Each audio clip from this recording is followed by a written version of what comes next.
সর্বপ্রথম কৃতজ্ঞতা জানাবো আমার বাবার কাছে। আমার বাবার কাছে আমি প্রথমত সব থেকে অনেক বেশি কৃতজ্ঞ। আর তারপরে কৃতজ্ঞতাও জানাবো আমার স্কুল কর্তৃপক্ষকে।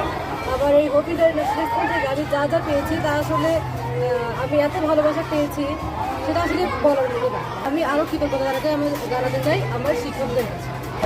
আমি বলে শেষ করতে পারবো না। আমি আমার কর্তৃপক্ষ স্কুল কর্তৃপক্ষের কাছে খুব কৃতজ্ঞ। বেশি কৃতজ্ঞ আমি আমার রবের কাছে।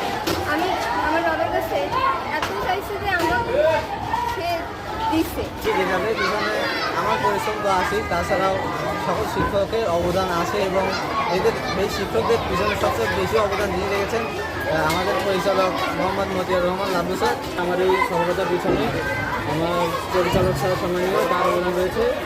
তিনি ছাড়া আমি অসম্পূর্ণ, এই কথা আমি বলতে চাই এবং তাকে আমি ধন্যবাদ জানাই। বলার মতো না, সীমার বাইরে এক ধরনের এটা একটা অনুভূতি।